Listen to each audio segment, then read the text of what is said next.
Qué bueno tenerte con nosotros en esta hora. Dios te bendiga. Y ahí está nuestro tema para el día de hoy, para permanecer libres. Gracias por estar con nosotros. Pongo en él mi mirada, veo su gran amor, canto sus alabanzas, a Jesús seguiré.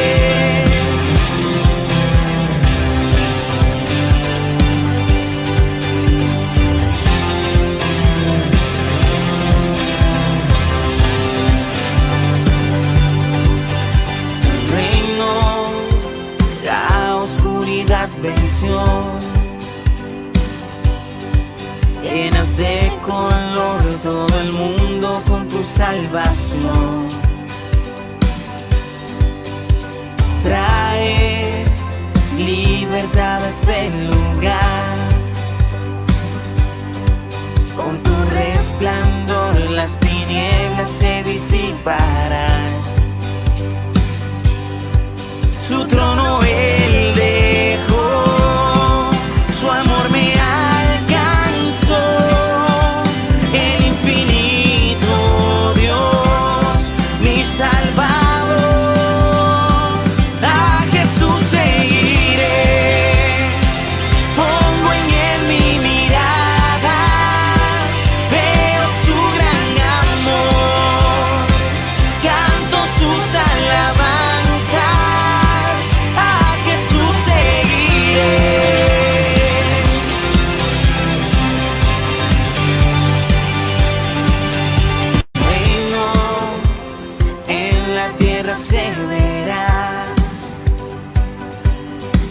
Con tu esperanza la creación alumbrará. Para siempre vives en mi corazón. Ya no hay temor, vida encuentro en tu perfecto amor.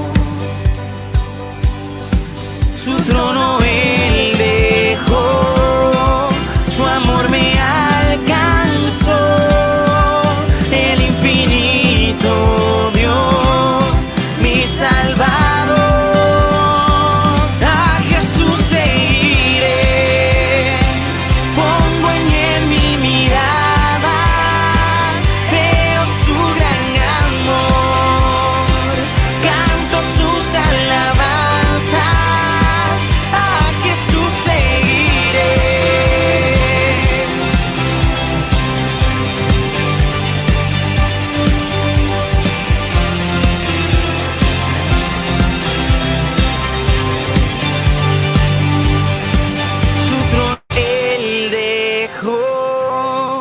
Su amor me alcanzó, el infinito Dios, mi Salvador.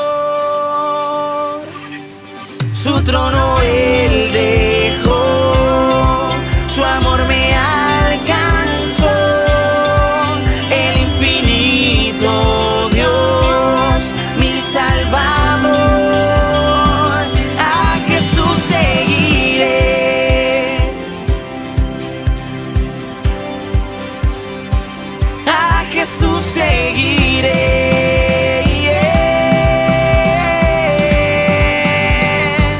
A Jesús seguiré, pongo en él mi mirada, veo su gran amor, canto sus alabanzas, a Jesús seguiré.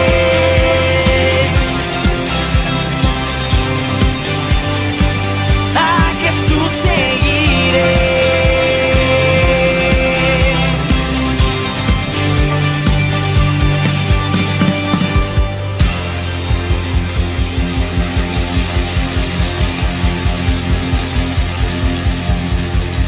Vamos en el nombre del Señor y nos alegramos en poder estar juntos en la familia Reconciliación. Amado hermano, amada hermana, Amado amigo, amada amiga, gracias por conectarse con nosotros para juntos adorar a Jehová, Dios de los ejércitos, el Dios de Israel. Y usted que estará gozándose en adorar al Señor de manera diferida, también deseamos que la real presencia de Dios, el Espíritu Santo, se manifieste allí y usted pueda experimentar el gozo de adorar a Dios en espíritu y en verdad. Más allá de las fronteras, más allá de lo que los hombres puedan poner como límites, porque nuestro Dios no tiene límites. A Él sea la gloria y la alabanza. Oramos juntos. Padre, vamos ante ti alabándote y bendiciéndote, porque solo tú mereces la alabanza. Solo tú mereces la honra y la gloria, Jehová, Dios de los ejércitos. Y a eso es que hemos venido en esta hora, Señor, con un único propósito. Señor, exaltarte, glorificarte, bendecirte. Oh Señor, cuán grande eres, cuán maravilloso, Dios soberano, Dios justo, Dios de misericordia, el Dios que salva, el Dios que sana, el Dios que liberta. Ponemos este culto delante de ti pidiendo que la dirección gloriosa, oh Dios del Espíritu Santo, sea en cada uno de los que estamos participando o los que participarán, y que podamos experimentar la realidad de tu presencia, Señor, porque eres tú quien nos une, Señor, y es a ti que rendimos la gloria y la alabanza. En el bendito nombre de Jesús. Amén y amén. Mis amados hermanos, quiero pedirles que tengan en oración, yo sé que ustedes lo están haciendo, pero que estén orando por el pueblo escogido de Dios. Estén orando por la nación de Israel. Oramos por el pueblo de Dios. Sabemos que Dios no los va a abandonar porque son su pueblo. No los ha abandonado ni los abandonará hasta que cumpla completamente su propósito en la nación de Israel. Y rogamos por los líderes de la nación de Israel y oramos también, oh Dios, por las vidas. Oramos por las vidas. Y también oramos por los enemigos de Israel, para que ese odio tan grande que tienen contra el pueblo escogido de Dios, pues ellos puedan darse cuenta que en Jesucristo podemos juntos, el Mesías poderoso, amarle y servirle y estar unidos en todas las cosas. Es decir, que no deje de orar por el pueblo escogido de Dios. Hágalo, porque Dios quiere que así sea. Amén.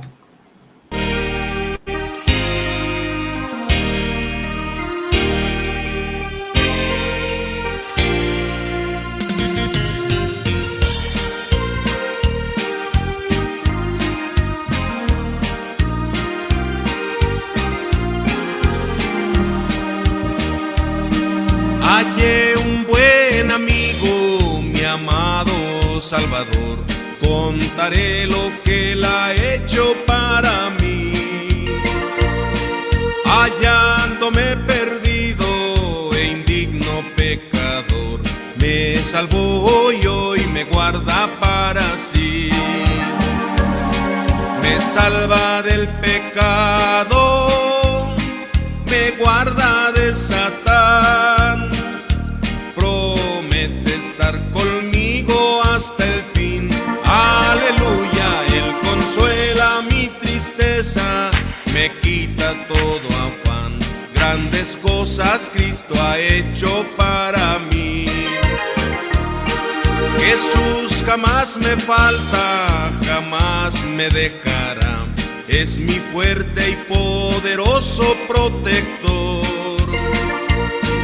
Del mundo me separo y de la vanidad, para consagrar mi vida al Señor.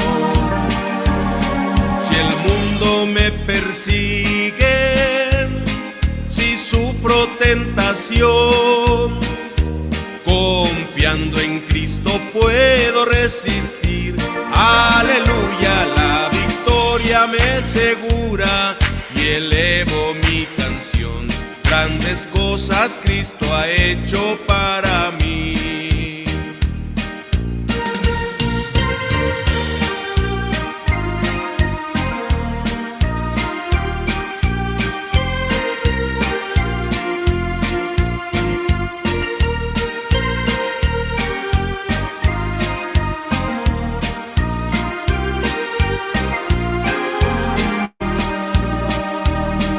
Yo sé que Jesucristo muy pronto volverá.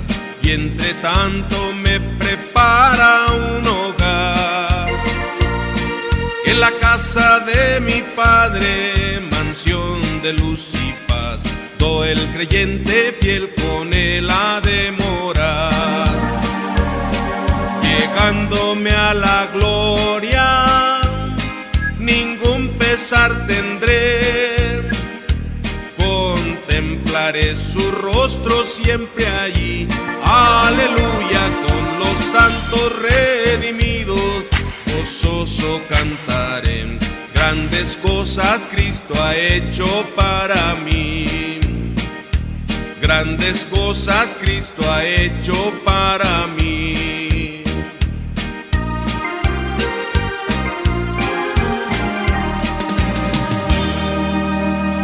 Bendito sea el Señor. Vamos a leer la Biblia, la palabra de Dios.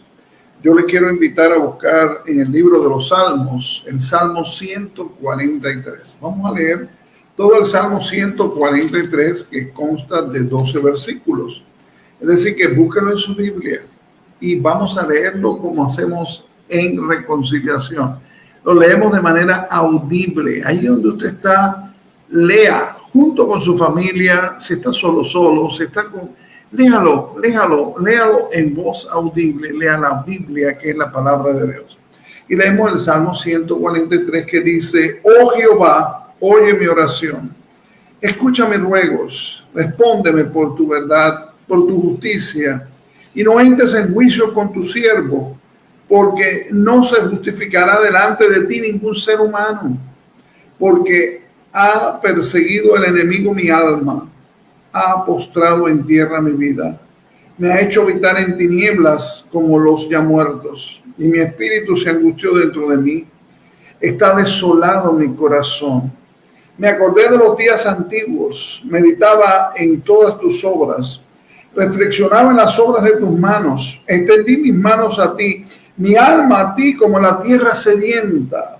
Respóndeme pronto, Jehová, porque desmaya mi espíritu. No escondas de mí tu rostro, no venga yo a ser semejante a los que descienden a la sepultura. Hazme oír por la mañana tu misericordia, porque en ti he confiado. Hazme saber el camino por donde ande, porque a ti he elevado mi alma. Líbrame de mis enemigos, oh Jehová, en ti me refugio.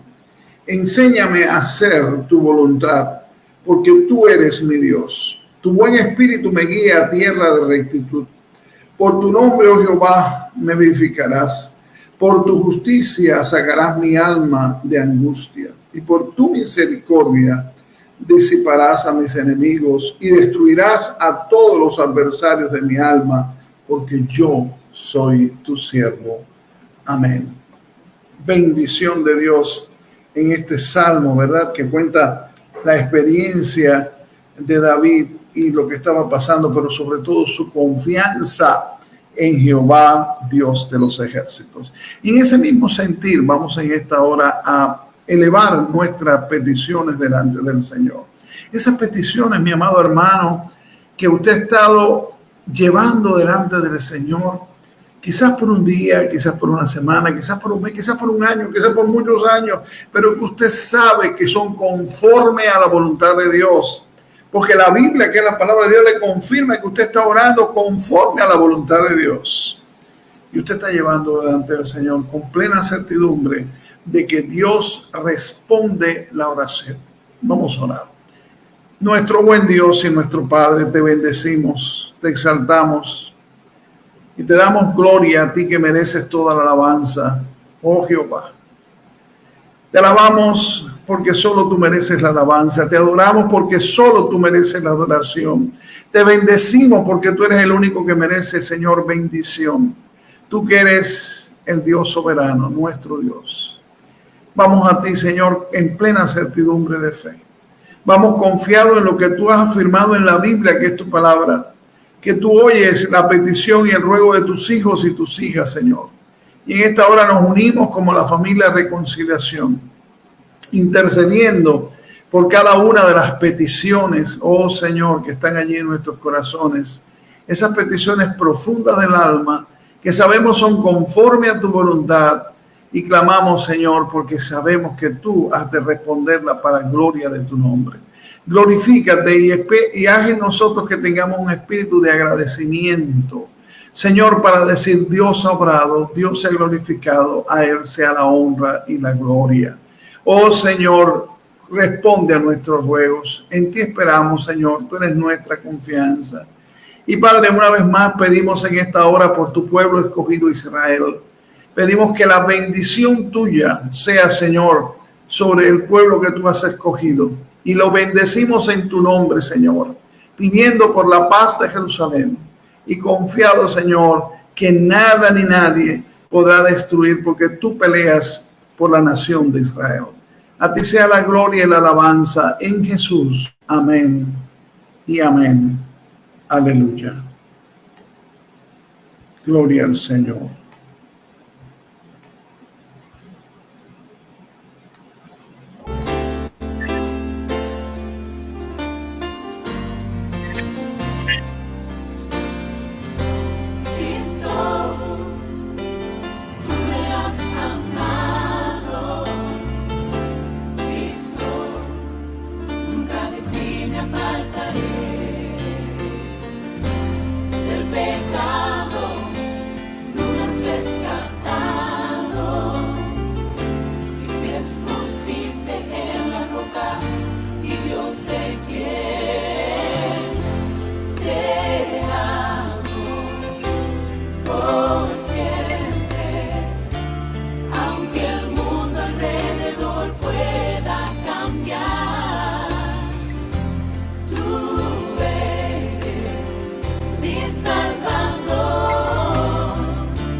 Gloria al Señor, gloria al Señor.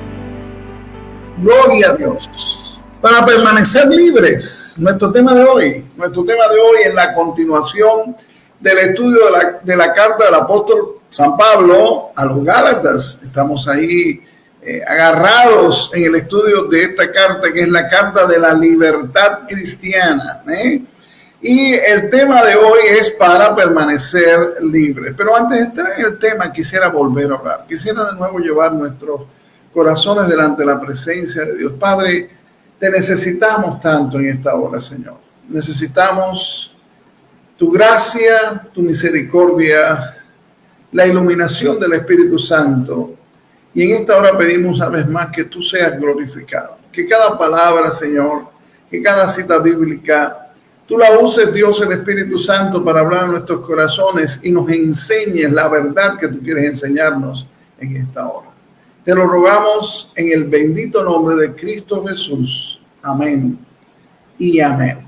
Para permanecer libres. Alguien ha dicho que la vigilancia eterna es el precio de la libertad. Y esta definición, que ya tiene más de 1 siglo y medio de dicha, es válida dentro del mundo espiritual.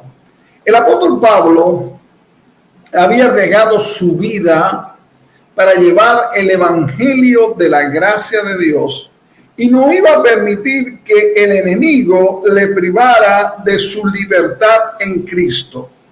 Y fue la vigilancia espiritual lo que llevó a Pablo a otro encuentro dramático que vamos a encontrar en el capítulo 2 de Gálatas, comenzando en el versículo 11. Allí vamos a encontrar este encuentro dramático del apóstol con el apóstol Pedro, con Bernabé y con algunos colaboradores de Jacobo. Y podemos resumir al comenzar ya que para permanecer libres necesitamos de vigilancia espiritual. Mi amado hermano, mi amada hermana, tú necesitas estar vigilante espiritualmente. Y vigilante espiritualmente con lo que dice Dios en la Biblia, que es su palabra. En estos tiempos, como en aquellos tiempos, hay muchos que están predicando un falso evangelio. Están dando falsas enseñanzas, falsas profecías, falsas cosas que están fuera de lo que Dios ha dicho en la Biblia, que es su palabra.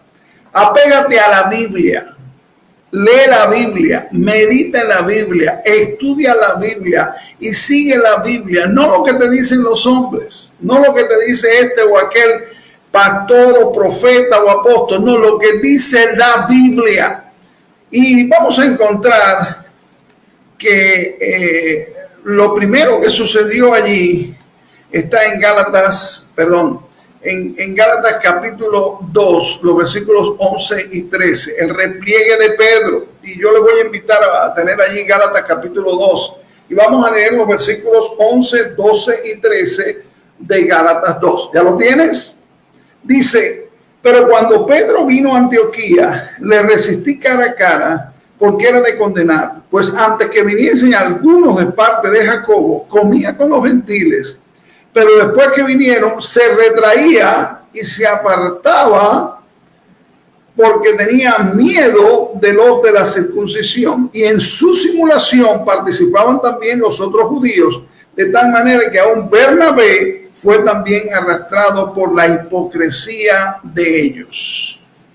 Poco tiempo después del concilio de Jerusalén, que se menciona allí en Hechos capítulos 15, yo le invito a que usted lo lea, el apóstol Pedro fue de Jerusalén a Antioquía. Y la primera cosa que notamos es que Pedro disfrutaba de la libertad de Cristo y tenía comunión con todos los cristianos, tanto judíos como no judíos. Comer con los gentiles significaba aceptarlos y poner a judíos y a no judíos al mismo nivel en una sola familia en Cristo Jesús. Claro, Pedro, habiendo sido criado como un judío ortodoxo, tenía dificultad en aprender esta lección. Por eso el mismo Señor Jesús en Mateo 15, 1 al 20, le enseñó antes de la crucifixión esta realidad. Y el Espíritu Santo volvió a hacer hincapié en lo mismo cuando envió a Pedro a la casa de Cornelio, allí en Hechos capítulo 10, el centurión romano. ¿Recuerdan la historia? Además, esta verdad había sido aceptada y aprobada en el concilio de líderes en Jerusalén. Eso está en Hechos capítulo 15. Y Pedro había sido uno de los testigos principales en esa ocasión. Pero antes de que critiquemos al apóstol Pedro, examinemos nuestras propias vidas para ver cuánto estamos obedeciendo las doctrinas bíblicas que conocemos. cuando repasamos la historia de la iglesia cristiana, nos damos cuenta de que los creyentes a través de los años hemos sido tardos para creer y para practicar las verdades de la fe cristiana, aún teniendo la Biblia completa en las manos. Cuando nosotros pensamos en la persecución, cuando pensamos en la discriminación que se ha hecho a través de los siglos en el nombre de Cristo, realmente nos avergonzamos, Y tenemos que afirmar algo: defender una doctrina en una reunión de una iglesia, en un grupo de una congregación de creyentes es una cosa, y ponerla en práctica en la vida diaria es otra cosa muy distinta, ¿verdad? La libertad de Pedro se vio amenazado por algo. Algo que sigue siendo una amenaza, y es el temor al que dirán, el temor a cómo me interpretarán, al temor de cómo pensarán los demás. Durante la visita de Pedro a la iglesia de Antioquía, mis hermanos, llegaron unos colaboradores de Jacobo, y ustedes recordarán que Jacobo, fundador de la iglesia de Jerusalén, líder de la iglesia de Jerusalén, era un cristiano en Cristo, pero un estricto judío. Y Pablo no va a entender que estos hombres vinieron a investigar lo que Pedro estaba haciendo, ni que eran líderes de la iglesia de Jerusalén. Aunque, como dice Hechos 15, versículo 1 y versículo 5, pertenecían al partido de la circuncisión, ellos que querían convencer a la iglesia de Antioquía de que aceptaran el legalismo. ¿Cuántos están en esta hora manifestando y mostrando y enseñando el legalismo? Después de su experiencia con Cornelio, en Hechos capítulo 11 encontramos que el apóstol Pedro fue llamado a dar cuenta, y él se defendió bien, pero ahora en este momento estaba atemorizado.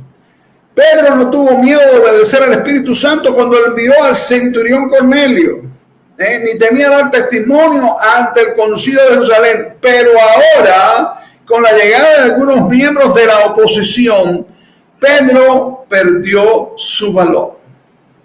¿Y cómo se explica este temor en el apóstol Pedro? Bueno, primero, si usted, vamos a decir, el Pedro del Evangelio es uno, el Pedro de Hechos de los Apóstoles es otro, y el Pedro de las cartas de Pedro es otro. Por eso es bueno que leamos Pedro en los Evangelios y Pedro en Hechos y después Pedro en sus cartas. ¿Por qué? Porque Pedro era impulsivo, demostraba con su palabra tener una gran fe y un gran valor, pero fracasaba en otros momentos, ¿verdad?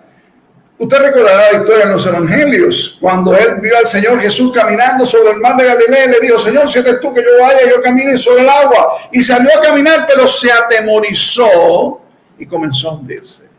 Y en el aposento alto, cuando estaba allí con los otros apóstoles y el Señor Jesús, se jactó de estar dispuesto a morir por el Señor. Y después lo negó 3 veces. En el libro de Hechos vemos a un Pedro más fuerte o más sólido espiritualmente que el que aparece en los evangelios, pero no perfecto, porque el apóstol Pedro, ni tú ni yo somos perfectos, y el miedo provocó la caída de Pedro. El miedo, repito, al que dirán, al que pensarán, a cómo me juzgarán, ¿verdad? Estamos hablando de los hombres. Él dejó de participar en las reuniones de los cristianos no judíos o gentiles, ¿verdad? Las fiestas de amor, los tiempos de compartir, y se apartó de ellos. Y aquí hay 2 tragedias en la caída de Pedro. Primero, le convirtió en un hipócrita. Suena fuerte la palabra, ¿verdad? Pero ahí lo dice el apóstol Pablo, ¿verdad? Y esto significa simulación. El motivo de la acción de Pedro fue miedo, pero él fingía ser fiel. Qué fácil, mis hermanos, es usar la doctrina de la Biblia como pretexto para nuestras desobediencias. Y la segunda tragedia del apóstol Pedro fue que indujo a otros a descarriarse con él, aún a Bernabé. Y este había sido uno de los líderes espirituales en Antioquía. Por lo tanto, su desobediencia tendría gran influencia en el resto de la congregación. Es decir, que Su acción hizo que Bernabé también cayera en la misma simulación, en la misma hipocresía. Y Bernabé, al ser un líder en la iglesia de Antioquía, pues iba a motivar que otros en la congregación lo hicieran. Miren hasta dónde el vigilar espiritualmente es importante para permanecer en la libertad que Jesucristo te ha dado y me ha dado, mi amado hermano. Suponga por un momento que el apóstol Pedro y Bernabé hubieran ganado ese día y hubieran guiado a la iglesia al legalismo. ¿Cuáles habrían sido los resultados? Habría continuado siendo la iglesia de Antioquía la gran iglesia misionera que enviara a Pedro y a Bernabé, como vemos en Hechos capítulo 13. Habría enviado misioneros del partido de la circuncisión, dividiendo ya las iglesias fundadas por Pablo. Se puede ver que este problema que está enfocando aquí la epístola a los Gálatas y que el Espíritu Santo inspiró y guió al apóstol Pablo, no era un asunto de personalidades entre Pablo, Pedro, Bernabé o Jacobo. No. Ni era cuestión de partido. Era asunto de la verdad del evangelio. Y Pablo estaba preparado a luchar por la libertad del evangelio. Nosotros tenemos que estar preparados para luchar por la verdad del evangelio, para permanecer en la libertad de Jesucristo. Yo siento mucha tristeza cuando veo tantos buenos cristianos en buenas congregaciones, yo no diría que son malas congregaciones, que son esclavos del legalismo, de las tradiciones, de los falsos profetas, de los falsos apóstoles, de los falsos maestros, de tanta cosa que es pura basura y que no es el evangelio para nada de Jesucristo. Y vemos a continuación la reprensión de Pablo. Y ahí está en Gálatas capítulo 2, 14 al 21. ¿No tienes en tu Biblia? Síguelo en tu Biblia, lee en tu Biblia, créele a la Biblia, no a mí. Toda esta sección trata de algo muy importante. La libertad nuestra en Cristo. Es interesante que notemos que la reprensión que Pablo usa en estos versículos no es sus ideas o sus interpretaciones, sino es la doctrina de Cristo. El apóstol Pedro, en efecto, estaba negando al menos 5 doctrinas básicas de la fe cristiana cuando se apartó o se alejó de los hermanos que no eran judíos. Y vamos a verlo. La primera la encontramos en el versículo 14 de Gálatas 2. Gálatas 2:14 dice de esta manera: pero cuando vi que no andaba rectamente conforme a la verdad del evangelio, dije a Pedro delante de todos: si tú siendo judío vives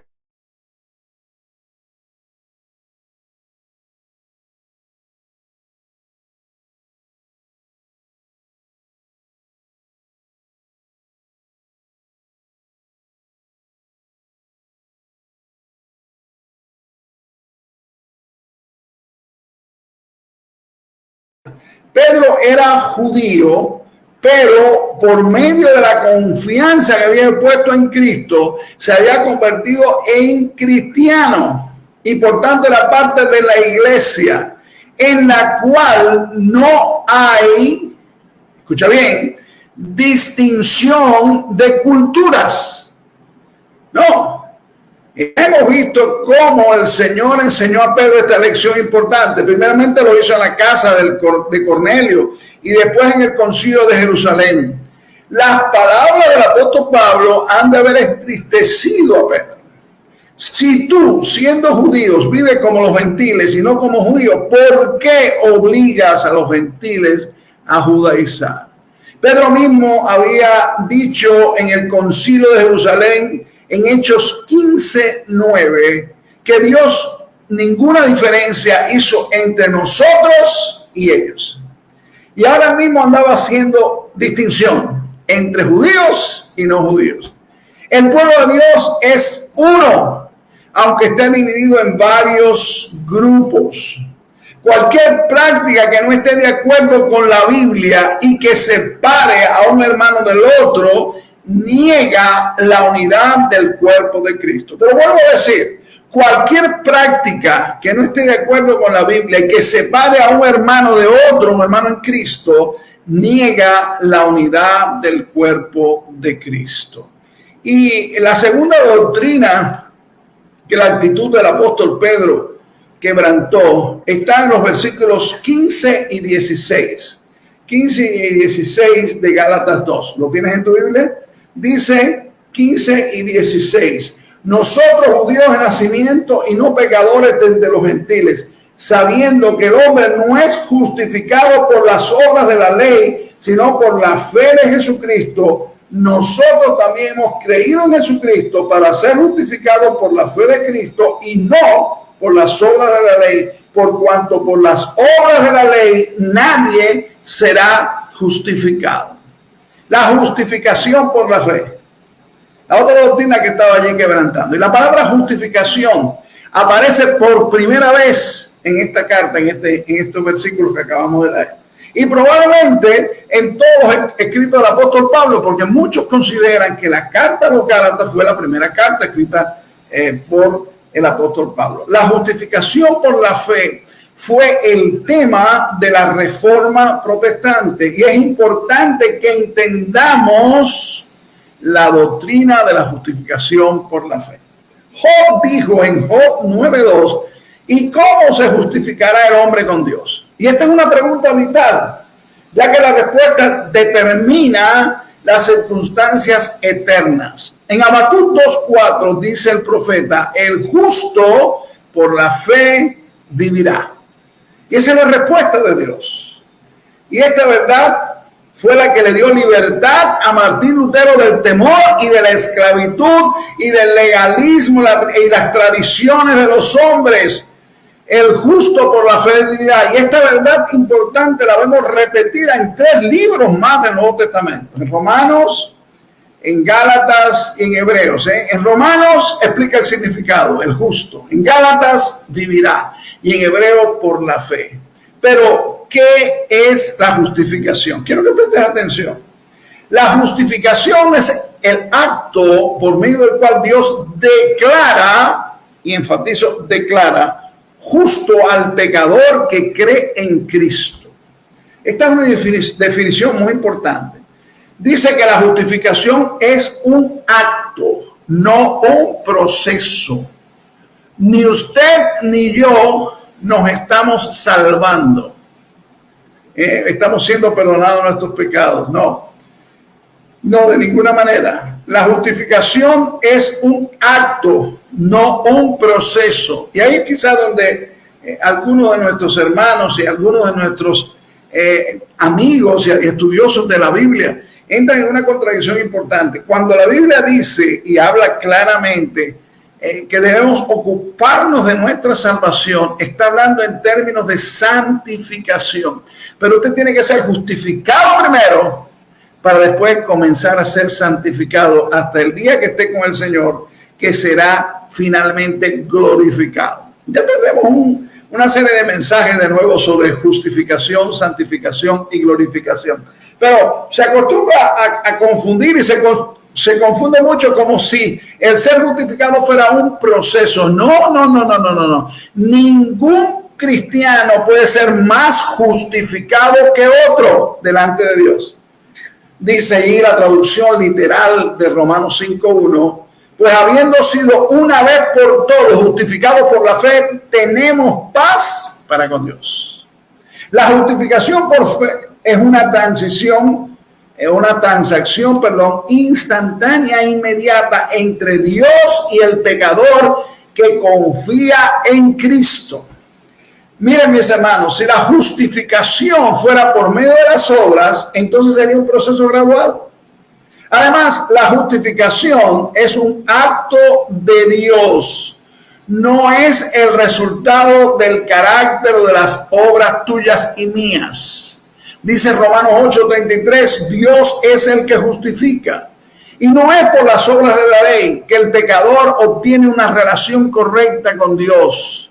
No es por lo que tú hagas o dejes de hacer. No es por lo que yo haga o deje de hacer. La justificación es acción de parte de Dios que viene por la fe en Jesucristo y solamente por la fe en Jesucristo. Como lo explica Pablo, la ley fue dada para dar a conocer el pecado, no para redimir del pecado. Dios en su gracia cargó en Cristo tus pecados y mis pecados. Y la justicia de Cristo ahora nos es atribuida. Eso lo dice 2 Corintios 5:21 a todo aquel que confía en Jesucristo. Es decir que en la justificación Dios declara justo al pecador. Mi hermano, mi hermana, cuando tú fuiste justificado de tus pecados, Dios no te hizo justo. Dios te declaró justo. Antes de que el pecador confíe en Cristo, es culpable ante Dios, pero en el momento en que confía en Jesucristo, en el momento en que confiaste en Jesucristo, es declarado sin culpa y nunca, aleluya, será declarado culpable otra vez. La justificación no es simplemente el perdón. Puede ser que una persona pueda ser perdonada y después pecar y ser culpable. Una vez justificado por la fe, el hijo o la hija de Dios nunca será tenido por culpable ante Dios. La justificación también es diferente del perdón, porque cuando un criminal es perdonado, aún tiene un expediente. Cuando el pecador, cuando tú y yo fuimos justificados por la fe, nuestros pecados pasados nunca más serán recordados y nunca más Dios pondrá tus pecados y mis pecados en su cuenta. Por último, Dios justifica a pecadores. Y esto es importante. Dios no justifica a la gente buena. El apóstol Pablo declara que él justifica al impío. Eso lo dice en Romanos 4:5. La razón por la cual la mayoría de las personas no son justificadas es porque no quieren reconocer que son pecadores. Mi amado amigo, mi amada amiga, permita a Dios que tú no tengas ese caso, que tú reconozcas que has rechazado a Dios y que eres pecador o pecadora y necesitas que Dios te justifique y lo haga de una vez y para siempre. Es precisamente los pecadores, los únicos que Cristo puede salvar. No son los elegidos, no son un grupo de hombres y otros no. Son los que se reconocen pecadores. Y Él vino para salvarlo. Bendito sea el Señor. Cuando Pedro se separó de los no judíos, estaba en efecto negando la verdad de la justificación de la fe. Porque estaba diciendo lo que dice en Romanos 3, 22 y 23. Nosotros los judíos somos diferentes y mejores que los gentiles. Sin embargo, tanto judíos como no judíos son pecadores y pueden ser salvos solamente por medio de la fe en Cristo. No hay otra forma. Es decir, que aquellos que te enseñan, vístete así, camina así, muévete así, habla así, peínate así, no te peinas de esta forma. Ninguna de esas cosas pueden justificar. Lo único que puede justificarte es que tú pongas tu confianza en Jesucristo para que Él te salve. Y la otra doctrina que Pablo quebrantó está en los versículos 17 y 18. Leemos el 17 y 18 de Gálatas 2. Dice: y si buscando ser justificados en Cristo, también nosotros somos hallados pecadores, es por eso Cristo ministro del pecado en ninguna manera, porque si las cosas que destruí las vuelvo a edificar, las mismas vuelvo a edificar, transgresor me hago. Liberación de la ley. El concilio de Jerusalén, Hechos capítulo 15, el apóstol Pedro dijo que la ley de Moisés era como un yugo pesado. Hechos 15:10. Ahora él mismo se había colocado de nuevo bajo el yugo. Y el argumento del apóstol Pablo es: Pedro, si tú y yo fuimos salvos por medio de la ley, o sea, si tú y yo fuimos salvos por medio de la ley, no fuimos salvos a la ley, sino fuimos salvos por la fe en Cristo. Mas ahora, después de ser salvos, regresas a la ley, al legalismo, a la tradición, a las prácticas de hombre, a las normas creadas por los hombres. Esto significa que Cristo por sí solo no te salvó. De otro modo no hubieras necesitado la ley. Así que en realidad Cristo te ha hecho pecador. Además, Pablo a Pedro, tú has predicado el evangelio de la gracia de Dios tanto a judíos como a no judíos, y le has dicho que son salvos por medio de la fe y no por guardar la ley. Al regresar al legalismo, al tradicionalismo, a las normas de los hombres, estás edificando nuevo lo que destruiste, y esto significa que pescaste al principio al destruirlo. En otras palabras, el apóstol Pablo basa su argumento en la misma experiencia del apóstol Pedro de recibir la gracia de Dios. Regresar a la ley de Moisés es agregar todo lo que Dios había hecho por él y a través de él. Y hoy sucede lo mismo. Si tú regresas y abandonas la libertad que Cristo te ha dado, la libertad que te ha dado la gracia de Dios,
en Gálatas capítulo 15, versículo 1 al 8.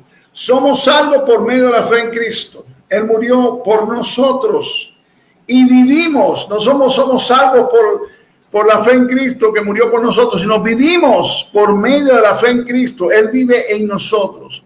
Más aún somos justificados con Cristo por el Espíritu, porque Él está en Él. Y esto significa que estamos muertos a la ley. Regresar a la ley de Moisés era regresar al cementerio. Y así como Cristo resucitó de los muertos, así también nosotros debemos andar en vida nueva, dice Romanos 6:4. Diciendo que vivimos en el poder de su resurrección, no necesitamos la ayuda de la ley, no necesitamos del legalismo, necesitamos ser vigilantes espirituales para vivir en la libertad de Jesucristo. Mi hermano, yo te invito a que tú tengas mucho cuidado y valores cada mensaje, cada palabra. No te dejes impresionar. Nos dejamos impresionar por los títulos, nos dejamos impresionar por los nombres, nos dejamos impresionar por los gritos o por los no gritos, y no nos dejamos impresionar por quien de verdad debe impresionarnos: el Espíritu Santo, a través de la Biblia, que es la palabra de Dios. Y la quinta doctrina que el apóstol Pedro quebrantó allí está en el versículo 21. Dice Gálatas 2:21: no desecho la gracia de Dios, pues si por la ley fuese la justicia, entonces por demás murió Cristo, la gracia de Dios.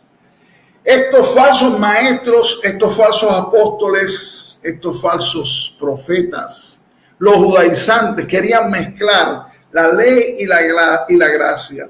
Pero el apóstol Pablo nos dice que esto es imposible. Regresar a la ley significa hacer un lado la gracia de Dios. El apóstol Pedro había experimentado la gracia de Dios en su propia salvación y había proclamado la gracia de Dios en su ministerio. Pero cuando se apartó de la comunión de los creyentes no judíos, abiertamente negó la gracia de Dios. La gracia dice: no hay diferencia. Todos son pecadores y todos pueden ser salvos por medio de la fe en Cristo. Pero las acciones de Pedro habían dicho: hay diferencia.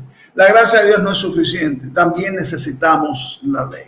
El regresar a la ley anula la obra de la cruz. Pues como dice el versículo, si por la ley fuese la justicia, entonces por demás murió Cristo. La ley dice haz, la gracia dice hecho. Consumado es, fue el grito de victoria de Cristo allí en Juan 19:30 desde la cruz. Y dice la Biblia en Efesios 2:8, porque por gracia soy salvo por medio de la fe.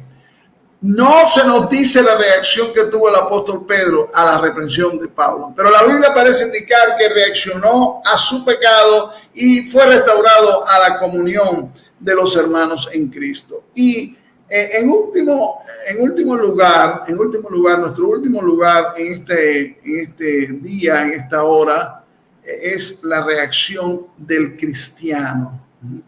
Sabemos cuál fue la reacción de Pedro cuando fue desafiado a vivir de acuerdo con la verdad del evangelio. Él tuvo temor y fracasó. Y conocemos la reacción del apóstol Pablo al ver que la verdad del evangelio estaba siendo torcida. Fue valor y defensa. Pero la pregunta importante hoy para ti y para mí es: ¿cuál es mi reacción a la verdad del evangelio? ¿Cuál es tu reacción a la verdad del evangelio? Tal vez esta sea una buena ocasión para que nos hagamos alguna pregunta. Vamos a hacernos alguna pregunta. Primero, ¿has sido salvo por la gracia de Dios? El único evangelio que salva es el de la gracia de Dios revelada en Cristo. Cualquier otro evangelio es falso y, según dice la Biblia en Gálatas 1:6-9, está bajo maldición. Estoy confiando en mí mismo para ser salvo. Estoy confiando en mi buena conducta, en mis buenas obras, en mi denominación, en mi relación, en mis estudios bíblicos, en mis estudios de teología. Si es así, entonces tú no eres cristiano. Porque un verdadero cristiano es aquel que ha confiado solamente en Cristo. Te repito lo que dice la Biblia en Efesios capítulo 2, 8-9. Porque por gracia sois salvos por medio de la fe. Y esto no de vosotros, pues es don de Dios, no por obras, para que nadie se gloríe. La segunda pregunta: ¿estoy mezclando la ley con la gracia? La ley dice que debo hacer algo para agradar a Dios, mientras que la gracia dice que Dios ha terminado la obra por mí y todo lo que yo necesito es recibir a Cristo. Yo conozco creyentes muy buenos, muy sinceros, que están tratando de ser cristianos. No se puede tratar de ser cristiano. Hay que reconocer el rechazo de Dios y el pecado, hay que arrepentirse, hay que pedirle perdón y hay que confiar en Jesucristo para ser declarado justo delante de Dios. Y entonces es que comienza el Espíritu Santo de Dios a producir el fruto del Espíritu en tu vida y en mi vida. No es por la fuerza nuestra, no es por decir desde hoy yo no voy a decir más mentiras porque mañana dices 10 más. No es por tu fuerza, no es algo que tú te ganas. La salvación no es por medio de la fe más otra cosa, sino por medio de la fe en Cristo y nada más. Aunque es bueno ser miembro de una iglesia, de una congregación, aunque es bueno orar, es bueno ofrendar, todas estas cosas son buenas, como expresiones de la fe que tenemos en Cristo, nunca pueden ser añadidas a la fe en Cristo con el fin de obtener la vida eterna. Dice Romanos 11:6, y si por gracia ya no es por obra. De otra manera, la gracia ya no es gracia. Y si por obra ya no es gracia, de otra manera, la obra ya no es obra. La siguiente pregunta: ¿me estoy regocijando en el hecho de que soy justificado por medio de la fe de Cristo? Dice un cantante de merengue cristiano que el cristiano no puede estar enojado. Hay cristianos que con la expresión de su rostro, con la actitud hacia los demás, con la manera en que habla, camina, están tan amargadas como la viejita. Esa viejita, ¿se acuerdan las beatas de su pueblo? Yo me acuerdo de mi pueblito, de mi aldea, que iban a la iglesia que ellas iban cristianas, pero su cara era de tanta amargura y su vida de tanto chisme, de tanta murmuración, que de nada vale que dijeran que era cristiana.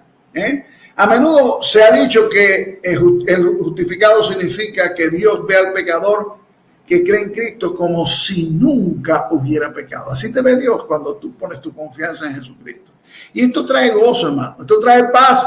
Saber que tienes la aprobación de Dios. La justicia de Cristo ha sido puesta a favor tuyo y a favor mío. Dios no tan solo ha declarado que somos justos en Cristo, sino que nos trata, aleluya, como si nunca hubiéramos pecado.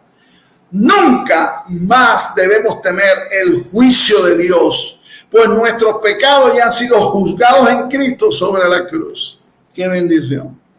Y te pregunto, ¿estás o estoy viviendo en la libertad de la gracia de Cristo?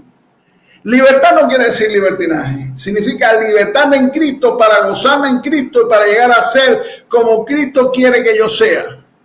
No solo es libertad de hacer ciertas cosas, sino también libertad de no hacer otras. Ya no estamos bajo la esclavitud del pecado, ni tampoco de la ley, ni del legalismo, ni de los hombres, ni de las iglesias, ni de los falsos maestros. No. Pablo explica en el resto de esta carta que debemos obedecer a Dios por amor y no porque la ley lo exige. Los cristianos nos gozamos de la libertad maravillosa y completa que tenemos en Cristo. ¿Te estás gozando tú? Estoy dispuesto a defender la verdad del Evangelio.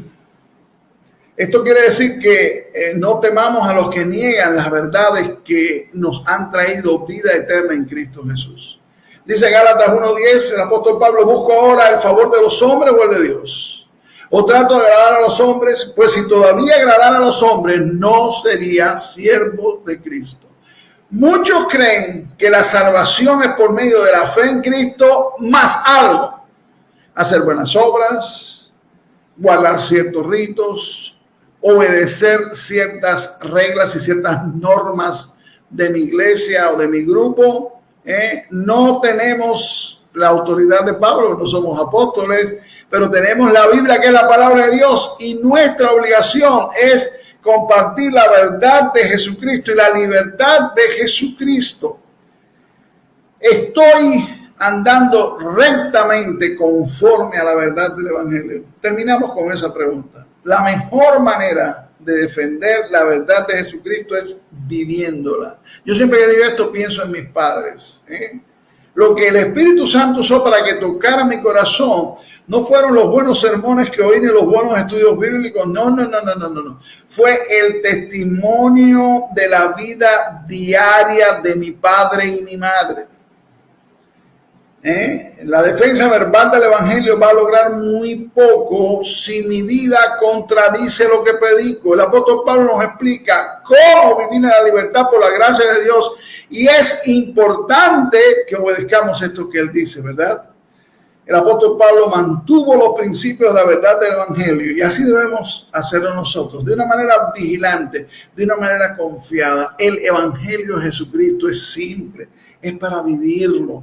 Es de gozo, es de alegría, es de bendición. Deja, mi hermano, mi hermana, tú que has justificado, te has sido justificado por gracia por medio de la fe en Jesucristo, tú que tienes a Cristo como tu Señor y Salvador, deja que Dios, el Espíritu Santo, manifieste en tu andar y en tu vivir la realidad de la libertad que tienes en Jesucristo. Que Dios te bendiga grandemente, es mi deseo y es mi oración, ahora y siempre.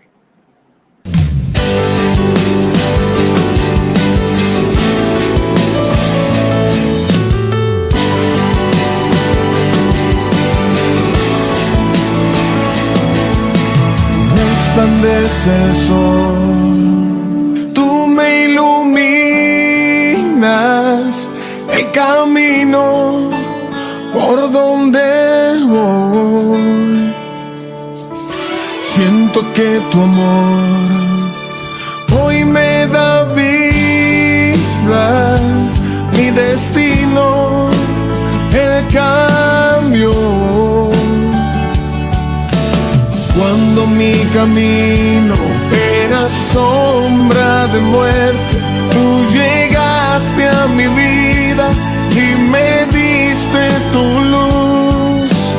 Despertaste en mí una razón para quererte, y ahora vivo por tu vida y hasta muero por tu cruz. Resplandece tu gloria sobre mí, me levanto en victoria.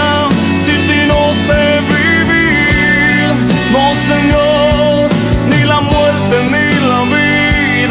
podrá separar de tu amor. Mi Jesús, resplandece en mí con tu inmenso amor. Quiero vivir cada día con tu amor y tu alegría.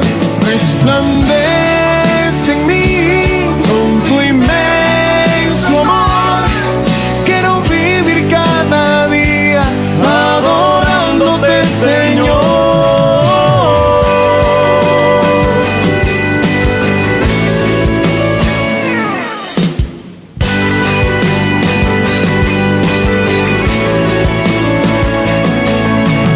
Resplandece el sol, tú me iluminas el camino por donde voy. Siento que tu amor hoy me da vida, mi destino él cambió. Cuando mi camino era sombra de muerte, tú llegaste a mi vida y le diste tu luz. Despertaste en mí una razón para quererte. Ahora vivo por tu vida y hasta muero por tu cruz. Resplandece tu gloria sobre mí. Me levanto en victoria. Sin ti no sé vivir. Ni la muerte ni la vida me podrá separar de tu amor. Mi Jesús, resplandece en mí con tu inmenso amor.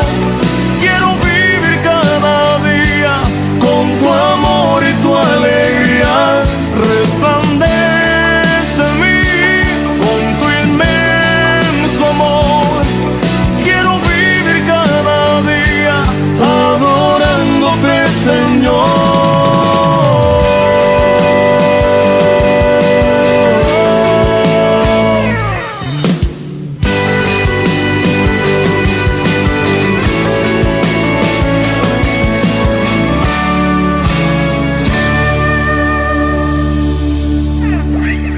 Padre, alabamos tu bendito nombre y te exaltamos, especialmente en esta hora. Señor, ponemos ante ti las vidas que han participado en esta oración, en este tiempo de meditación de la Biblia, de tu palabra. Señor, y aún no han recibido la salvación que tú estás ofreciendo a todo aquel que confía en Jesucristo como Salvador. Señor, pedimos que tu Espíritu Santo esté tocando los corazones para que ellos puedan darse cuenta, Señor, puedan abrir sus vidas al llamado que tú les haces a reconocer su pecado delante de ti, Señor, a pedirte perdón y a confiar solamente en Cristo, el que da justificación, que da vida, el que da libertad, esa libertad preciosa que tú das, Señor, a todo aquel que cree en ti. Lo ponemos en tus manos y ponemos ante ti, Señor, esta nueva semana para que en toda ella, Señor, podamos vivir para la alabanza de tu gloria. En Jesús, amén y amén. Dios les bendiga y les guarde. Amén.